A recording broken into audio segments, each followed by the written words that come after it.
직분자의 준비라는 제목으로 하나님의 말씀을 함께 나누도록 하겠습니다. 여러분, 교회 안에는 많은 직분들과 또 그것을 감당하는 직분자들이 있습니다. 특히 성도들의 참여와 신뢰 속에서 치루어지는 선거를 통해 선출되는 직분이 장로와 안수집사와 권사입니다. 우리는 이분들을 일컬어서 중직자라 그렇게 부릅니다. 중대하고 무거운 직분을 맡은 자라는 뜻입니다. 그래서 교회는 어떤 중직자를 세우느냐가 참 중요합니다. 왜냐하면 어떤 중직자가 세워지느냐에 따라서 그 교회가 더욱더 건강하게 성장하고 발전하게 되는 계기가 되는가 하면 오히려 그 반대로 교회가 시험에 들고 분란이 발생하는 계기가 되기도 하기 때문입니다. 오늘 우리가 읽은 본문의 말씀은 초대 예루살렘 교회가 최초로 항존직인 7 집사를 세우는 내용입니다. 저는 오늘 읽은 이 본문의 말씀을 통해서 이미 중직자가 되신 분들과 그리고 오늘 선거를 통해 중직자가 되시는 분들과 그리고 앞으로 언젠가는 중직자로 세워질 분들에게 직분자로서 어떤 준비를 갖추어야 하는가를 함께 살펴보며 은혜를 나누고자 합니다. 먼저 초대 예루살렘 교회가 12 사도들 외에 또 다른 직분자 7 집사를 세우게 되어지는 그 계기가 무엇일까요? 오늘 본문 1절입니다. 그때에 제자가 더 많아졌는데 헬라파 유대인들이 자기의 과부들이 매일의 구제에 빠짐으로 히브리파 사람을 원망하니. 여러분이 아시는 것처럼 초대 예루살렘 교회가 얼마나 부흥하고 성장했는지 모릅니다. 점점 예수 믿는 사람들이 많아져서 어떤 면에 보면 폭발적인 성장을 이루었다라고 말할 수 있습니다. 오순절날 성령 강림 사건이 있고 난 이후에 예루살렘 교회는 놀랍게 부흥하게 되었습니다. 그 좋은 예가 바로 성령 충만을 받았던 시몬 베드로가 담대히 나아가서 복음을 전하자 한순간에 3,000명이 예수 믿고 회개하고 돌아오는 역사가 일어났습니다. 또한 그들이 받은 은혜를 가지고 날마다 성전에 모이기를 힘썼고 집에서 떡을 떼며 기쁨과 순전한 마음으로 음식을 나누어 먹으면서 은혜를 나누자 구원받는 사람들이 날마다 더해지는 은혜와 복을 받게 되었습니다. 사랑하는 성도 여러분, 우리 부곡교회가 이런 교회 되기를 예수님의 이름으로 축원드립니다. 그러니 여러분 어떻겠습니까? 초대 예루살렘 교회의 분위기가 어떤 분위기였습니까? 정말 매 주일마다 잔치 분위기였을 겁니다. 매주일마다 교회 왔는데 새로운 분들이 교회 등록하는 거예요. 매주일마다 은혜와 기쁨과 사랑을 나누면서 함께 떡을 나누고 기쁨을 나누고 은혜를 나누는 그 모습을 보는 초대 예루살렘 교회 성도들은 흥분되지 않을 수가 없었습니다. 이보다 더 좋을 수는 없다라는 감격이 그 교회 안에 있었습니다. 특별히 여러분, 초대 예루살렘 교회 안에 많은 사람들이 예수 믿고 교회 안에 들어오다 보니까 그 교회 안에는 생활에 어려움을 겪는 분들이 참 많았습니다. 그 중에 대표적인 분이 바로 그 생활에 어려움을 겪었던 과부들이었습니다. 구약시대처럼 신약시대에도 과부는 그 당시 사회 경제적으로 가장 약자에 속하는 사람이었습니다. 가부장적 사회 구조 속에서 살아남기란 쉽지가 않았습니다. 그러므로 초대 예루살렘 교회 안에는 어려움을 겪는 많은 과부들이 예수님을 만나고 은혜를 받고 위로를 받고 교회에 많은 분들이 등록해서 신앙생활을 하게 되었습니다. 그러므로 초대 예루살렘 교회는 이런 어려움을 겪고 있는 과부들을 남몰라라 하지 않고 그들을 돕기 위하여 구제사역에 힘쓰게 되었습니다. 사랑하는 여러분, 교회가 감당해야 되는 여러 사역들이 참 많지만 그 중에 또한 중요한 사역 중에 하나가 무엇인가 하면 구제 사역입니다. 교회 안에 어려움을 겪고 있는 성도들을 살피고 돌보는 일, 그리고 교회 주변의 어려운 환경 속에 있는 이웃들을 우리가 돌보면서 구제하며 돕고 섬기는 사역은 교회가 정말로 힘써서 감당해야 할 사역입니다. 그래서 우리 부곡교회는 앞으로 이 구제 사역을 더욱더 확장해 나가는 은혜가 있기를 원합니다. 여러분들 가운데, 여러분 성령의 감동을 받으시는 분들 가운데, 여러분들 가운데 어려움에 처해 있는 성도들과 이웃을 돕고 싶은 마음이 있으시면 여러분 구제 헌금 봉투에 자원하는 마음으로 헌신하시면 그 모든 재정은 다 어려움을 겪는 분들에게로 다 갈 수 있도록 그렇게 힘쓰겠습니다. 여러분들의 많은 관심을 부탁을 드립니다. 그래서 당시 초대 예루살렘 교회 안에 활발하게 과부들을 돕는 구제 사역이 일어나게 되었습니다. 근데 문제는 무엇입니까? 구제 헌금을 어려움에 처한 과부들에게 나누어 주는데 그 중에 헬라파 과부들은 그 구제 헌금을 받는 곳으로부터 제외가 되는 일이 발생하게 되었다는 것입니다. 구제 헌금 명단에서 제외되는 일이 발생하게 된 것입니다. 여러분, 헬라파 유대인들은 누구를 말합니까? 주로 헬라어를 사용하는 흩어진 디아스포라 유대인들을 말합니다.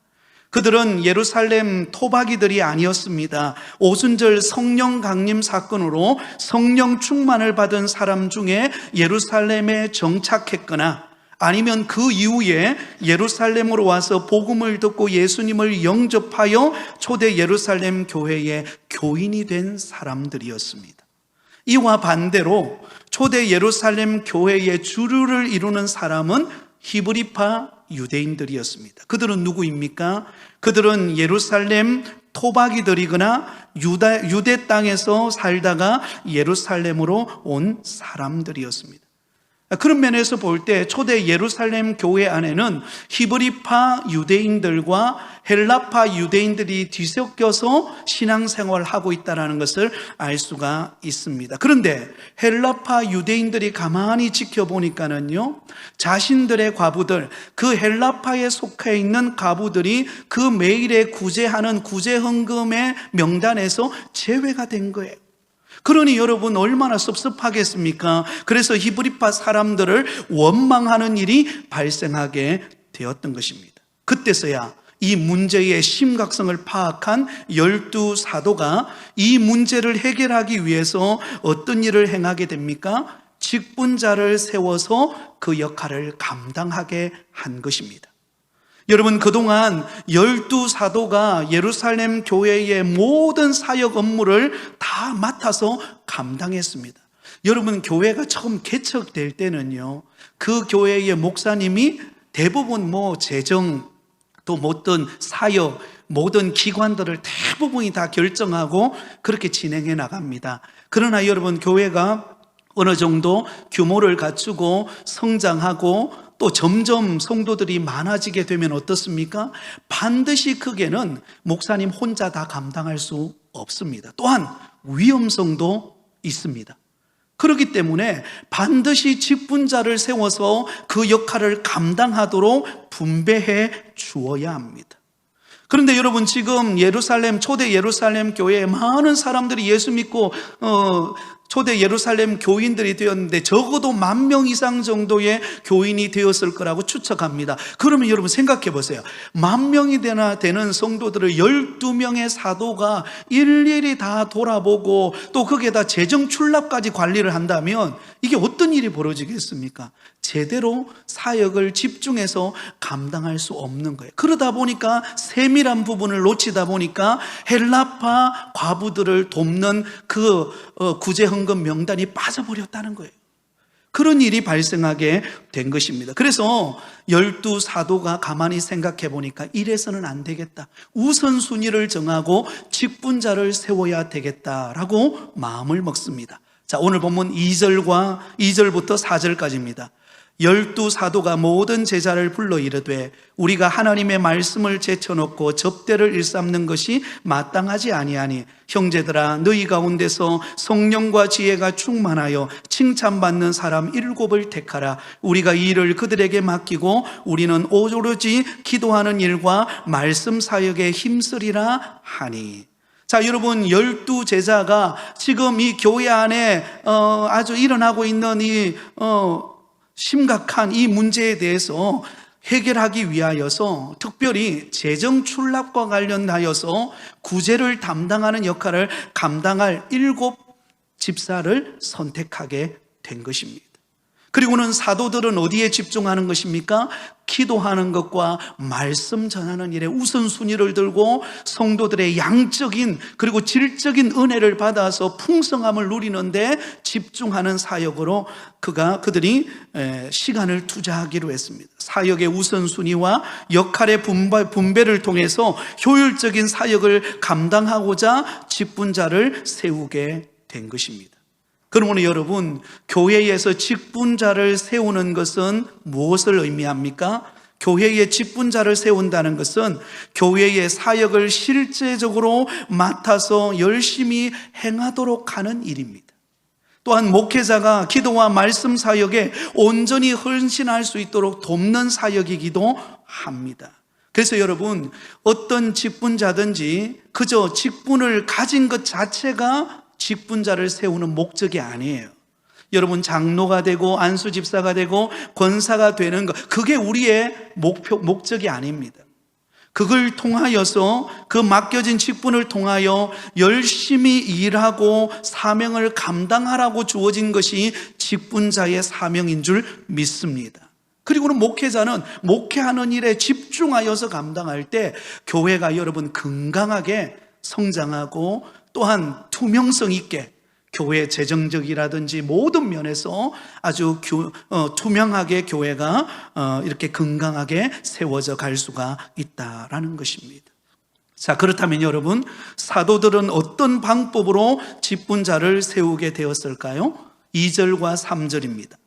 12사도가 모든 제자를 불러 이르되 우리가 하나님의 말씀을 제쳐놓고 접대를 일삼는 것이 마땅하지 아니하니 형제들아 너희 가운데서 성령과 지혜가 충만하여 칭찬받는 사람 7을 택하라. 우리가 이 일을 그들에게 맡기고. 자, 여러분, 12사도는 모든 제자들을 불러 모았습니다. 그리고는 그들에게 7 집사를 선택하라고 그들에게 책임을 부여합니다. 그래서 회중들로 하여금 7 집사를, 일꾼을 선택할 수 있는 권리를 줍니다. 여러분, 이게 굉장히 중요한 대목입니다. 사도행전 1장 23절에서 26절까지에 보면 12사도 중에서 가룟 유다를 대신할 사도를 선택하는 일이 일어나죠. 그래서 마띠아가 뽑히게 되는데요. 그때 선택할 때는 어떻게 선택을 했습니까? 뭘 통해서 선택되었나요? 제비뽑기를 통해서 선택이 되었습니다. 사도가 될 수 있는 조건에 대해서 베드로 사도가 사도행전 1장 22절에 보면 이렇게 기록하고 있습니다. 항상 우리와 함께 다니던 사람 중에 하나를 세워 우리와 더불어 예수께서 부활하심을 증언할 사람이 되게 하여야 하리라 하거늘. 항상 주님을 따라다녔던 제자, 그리고 예수님의 부활하심을 목격한 사람 중에서 한 사람을 예수님의 제자, 사도로 세우는 것이었습니다. 그리고 이것을 여러분 세우는데 바사바라고 하는 요셉과 마띠아를 정해놓고 제비뽑기를 통해서 마띠아를 선정하게 되었습니다. 제비뽑기 방식이었습니다. 사도행전 1장에서는 사도를 세울 때는 제비뽑기로 사람을 선택했는데, 그런데 6장에 넘어와서는 달라집니다. 회중으로 하여금 선택하게 만듭니다. 선거를 통하여서 일꾼을 세우게 했다라는 말입니다. 여러분, 이것은 오순절 성령 강림 사건으로 인해 생겨난 변화입니다. 성령께서 강림하신 후에는 회중의 선택으로, 성도들의 선택으로 여러분 민주적인 방법으로 교회의 일꾼을 세우도록 만드셨습니다. 여러분, 그렇게 한 데는요, 매우 중요한 교훈 하나가 있는데요, 하나님께서 7 집사를 선택하는 것을, 회중들에게 그 선택을 맡기는 것을 통하여서 하나님께서 성도들의 판단과 선택을 존중하신다라는 것을 의미하고 있는 것입니다. 오늘 우리가 선거를 통하여서 장로 2분, 그리고 시무권사 3분을 우리가 세우게 될 터인데요, 여러분, 이것은 우리 성도들, 세례받은 교인 이상이 참여하는 이 선거를 통하여서 우리 모든 성도들의 그 판단과 선택에 의해서 세워지는 것입니다. 이것은 하나님께서 우리 부곡교회에 속해 있는 우리 성도들 한 분 한 분을 존중한다라는 의미입니다. 그러므로 여러분, 오늘 선거에 참여하는 사랑하는 성도 여러분, 하나님이 저와 여러분을 존중히 여겨서 우리가 행사하는 이 선거 권리가 너무나 소중하고 귀하다라는 사실을 기억하실 수 있기를 바랍니다. 그렇기 때문에 일꾼을 세울 때는 여러분, 신중해야 하는 것입니다. 하나님 앞에 기도하는 가운데 우리 부곡교회에 이때에 필요한 일꾼이 누구인가, 여러분, 기도하는 가운데 선택할 수 있는 여러분이 되시기를 예수님의 이름으로 축복합니다. 자, 그렇다면 직분자를 선택하려면 거기에 맞는 기준이 필요합니다. 어떤 분을 그러면 우리는 선택해야 하는가? 자, 오늘 본문 3절은 이렇게 기록하고 있습니다. 우리 3절을 같이 읽겠습니다. 시작. 형제들아, 너희 가운데서 성령과 지혜가 충만하여 칭찬받는 사람 7을 택하라. 우리가 이 일을 그들에게 맡기고. 자, 여러분, 여기 보면 성령과 지혜가 충만하여 칭찬받는 사람 7을 택하라, 그렇게 말합니다. 그리고 5절 말씀에 보면 한 가지가 더 나오는데요, 5절입니다. 온 무리가 이 말을 기뻐하여 믿음과 성령이 충만한 사람. 자, 이 두 구절을 종합해 보면 어떤 사람을 하나님의 몸된 교회의 직분자로 세워야 하는가, 4가지 조건을 갖춘 사람임을 알 수가 있습니다. 이것은 이미 중직자가 되신 분들, 또 오늘 중직자로 세워지실 분들, 그리고 앞으로 중직자가 되기를 위하여 준비하고 계신 우리 모두에게 속한 하나님의 음성인 줄 믿습니다. 자, 우리가 어떻게 준비되어야 하는가, 4가지를 말씀하고 있습니다. 첫 번째는 성령이 충만한 사람입니다. 한번 따라하겠습니다. 성령이 충만한 사람. 여러분, 어떤 사람을 하나님이 세우라고 말씀합니까? 성령이 충만한 사람을 세우라. 여러분, 도대체 성령 충만, 우리 많이 들었잖아요. 성령 충만한 사람은 어떤 사람일까요? 하나님의 살아계신 체험이 날마다 순간마다 생생하게 살아있는 성도를 말합니다. 그런데 여러분, 참 안타까운 사실은 많은 경우에 하나님에 대해서 막연한 신앙을 가지고 있는 분들이 있습니다. 교회에 왔다 갔다 신앙생활을 하지만 하나님에 대해서 막연한 생각을 가지고 있는 사람이 있고, 또 어떤 성도는 날마다 그 하나님을 체험하면서 경험하는 성도가 있습니다. 그게 어디에서 차이가 그렇게 나는 것입니까? 바로 기도 생활에서의 차이입니다. 하나님이 명령하신 대로 규칙적인 기도 생활을 통하여서 성령 충만함이 우리에게 임하게 되는데요, 그래서 기도 생활이 소홀한 사람일 경우에는 여러분 어떻습니까? 성령 충만함을 경험하지 못하기 때문에 하나님이 살아계시다는 것을 알아요. 또 매주일마다 교회에 와서 그 하나님을 만납니다마는 그러나 몸이 건조합니다. 그런데 기도하는 사람은요, 다릅니다. 기도하는 사람은 하나님의 살아계심을 생생하게 느끼고 경험하고 그 은혜를 맛보며 살아가게 된다라는 것입니다. 그렇다면 성령 충만이 왜 필요할까요? 여러분, 성령 충만이 왜 필요합니까? 우리는 이 세상에, 세속적인 세상에 살아가고 있기 때문에 그렇습니다. 여러분, 우리가 이 세상에 살다 보면은요, 나도 모르게 이 세상에서 묻어나는 온갖 죄악과 또 욕심과 또 온갖 오염된 그런 마음들이 우리 마음을 짓누릅니다. 오늘 우리 장로님도 기도하셨지만 정말로 우리가 주님 앞에 헌신하기로 결단했지만 한 주간 우리가 세상에 살다 보면 어떻습니까? 나도 모르는 사이에 알고도 짓고도 모르고도 짓는 가운데 우리는 죄로 묻어나는 경우들이 너무나 많아요. 그러므로 날마다 우리가 기도하면서 주의 은혜를 구하고 성령이 충만해야만이 주님이 맡겨주신 사명을 기쁨으로 감당할 수가 있는 것입니다. 그러므로 여러분, 중직자가 되기 전보다도 기도가 줄어들어서는 안 됩니다. 기도의 열정이 식어져서는 안 되는 거예요. 여러분, 중직자가 되기 전에는 열심히 기도하시던 분이 중직자가 되고 난 다음에 기도가 줄어든다? 성령 충만함을 잃어버리는 것입니다.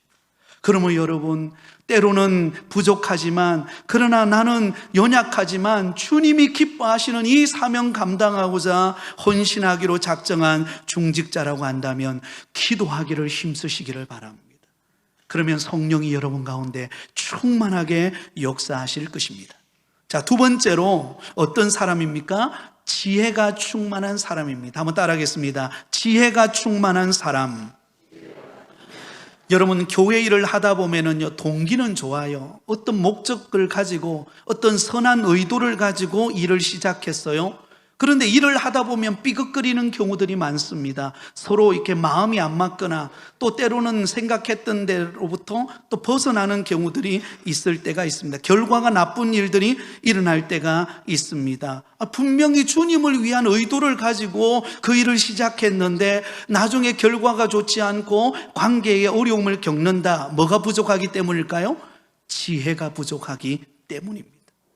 여러분, 빌립보 교회, 우리 주님께서 참 좋아하셨던 사도 바울이 늘 생각만 해도 감사했던 그 빌립보 교회가 큰 영향력을 발휘하는 교회였는데요. 그런데 이 빌립보 교회 안에 어떤 어려움이 있었는가? 유오디아라고 하는 중직자와 순두계라고 하는 중직자가 있었는데 두 분 다 개별적으로 너무 열심인 겁니다. 너무 교회 일을 충성되게 열심히 일하는 분이에요. 근데 이분들이 하나의 어떤 일을 맞닥뜨렸을 때는 부딪히는 거예요. 그래서 서로 관계 때문에 어려움을 겪는 것입니다. 지혜가 부족하기 때문에요. 그래서 사도 바울은 이렇게 말합니다. 주 안에서 같은 마음을 품는 지혜를 가지고 하나 되기를 힘써라. 그럴 때 여러분, 교회가 덕스러워지고 교회가 든든하게 세워져 가게 되어지는 줄 믿습니다. 여러분, 그러므로 우리가 지혜를 얻으려면요, 하나님의 말씀 앞으로 나아가야 합니다. 여러분, 구약 성경에 보면 사사 중에 삼손이라는 사사가 있습니다. 이 삼손이라는 사사는 하나님께서 그에게 큰 권능을 주셨습니다. 굉장히 많은 힘과 능력을 주셨어요. 그래서 낙타 특배 하나로 블레셋 사람 1,000명을 쳐 죽일 만큼의 능력을 갖추고 있었습니다. 그런데 얼마 가지 못해서 그는 타락해 버립니다. 지혜롭지 못한 거예요. 삼손은 자신이 나실인이라는 사실을 잊어버리고 하나님의 말씀에 귀를 기울이지 않고 자기 마음대로 행동함으로 인해서 결국은 들릴라라고 하는 여인에 빠져서 결국 그는 비참한 죽음을 맞이하게 됩니다. 지혜롭지 못한, 하나님이 그에게 큰 능력을 주셨지만 지혜롭지 못함으로 인하여 결국은 그 주어진 직분을 제대로 감당하지 못하는 결과를 가져오게 되었던 것입니다. 사랑하는 성도 여러분, 그러므로 우리는 하나님의 말씀을 통하여 지혜롭게 섬기는 직분자들이 되실 수 있기를 바랍니다. 하나님께서 은혜 주시기를 바라면서 여러분, 겸손히 교회를 섬기시면 하나님께서 때를 따라 우리를 높이는 은혜가 있을 줄 믿습니다. 자, 세 번째는 한번 따라하겠습니다. 칭찬 듣는 사람. 칭찬 듣는 사람입니다. 여러분, 직분자는 교회 안에서 칭찬 듣는 사람이어야 합니다. 주위 사람들로부터 어떤 평가를 받는가 굉장히 중요합니다. 여러분, 평소에 그러므로 어떻게 교회를 섬기고 어떻게 살아가느냐가 굉장히 중요하다는 거죠. 평소의 삶이 굉장히 중요합니다. 아주 사소한 생활 속에서 우리의 모습이 드러나게 되어 있습니다. 누가복음 16장 10절에 보면 이렇게 말합니다. 지극히 작은 것에 충성한 자는 큰 것에서도 충성되고 지극히 작은 것에 불의한 자는 큰 것에서도 불의하느니라. 여러분, 작은 일에 충성하면 성도들이 그 사람을 인정합니다. 여러분, 묵묵히 자기에게 주어진 일을 감당하는 사람은요, 성도들이 그 사람을 존경하게 될 줄 믿습니다. 예, 이거는 여러분 직분자에만 해당되는 것이 아니라 목회자에게도 마찬가지입니다. 목회자가 어떻게 목회하느냐, 여러분 성도들은 다 보고 있습니다.